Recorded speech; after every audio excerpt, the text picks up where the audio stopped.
Globe की तस्वीर लेकर आइए जरा। आपने गिफ्ट निफ्टी दिखाया था डायरेक्टर साहब, 70 पॉइंट इन ग्रीन हम शुरुआत कर रहे होंगे।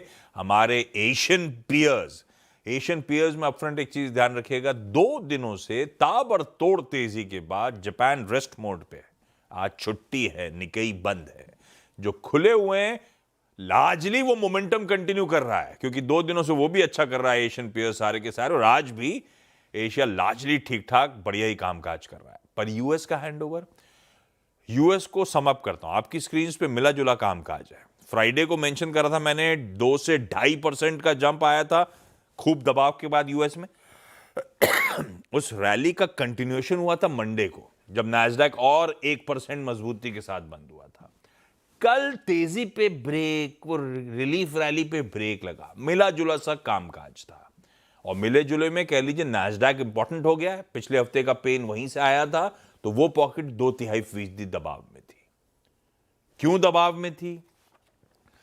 फिर चिंताएं एआई के इंपैक्ट को लेकर, आर्टिफिशियल इंटेलिजेंस के इंपैक्ट को लेकर, और इस बार फाइनेंशियल सर्विसेज फर्म्स दिक्कत में आई। मैं समझाता हूं।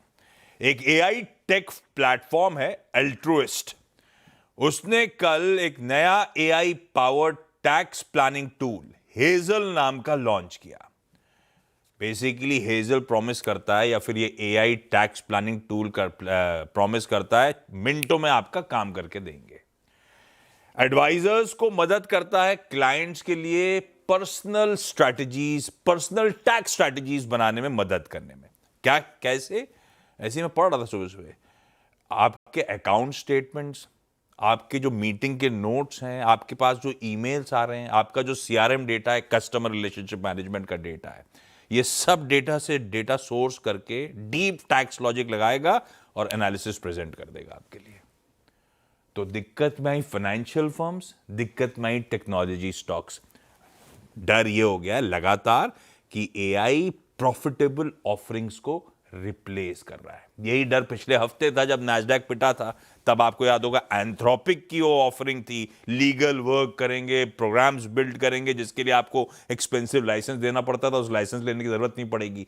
ये एंथ्रोपिक ने करा था, कल अल्ट्रुइस्ट की बारी थी, और इसीलिए आपने देखा नैस्डैक, एसएनपी थोड़ा सा पस्त मामला हुआ। ये एक बड़ा रीजन है।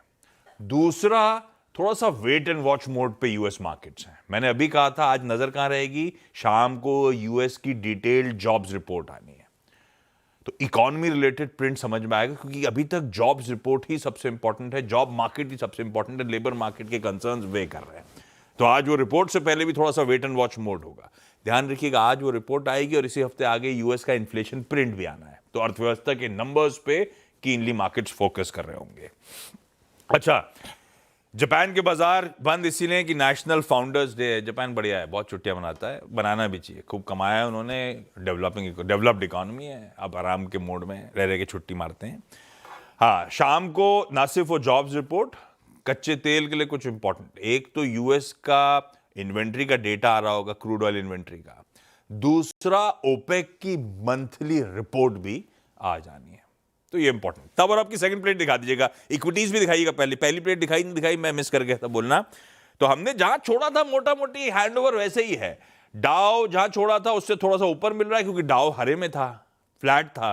बाकी अगर नैस्डैक देख लूंगा हैंडओवर थोड़ा सा गड़बड़ाता हो, तो मिला जुला सा हैंडओवर है।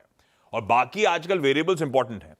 कल इंपॉर्टेंट दिन था कमोडिटीज के लिए, सुबह जब मैं मेंशन कर रहा था क्रॉस द बोर्ड खूब मूव्स बने।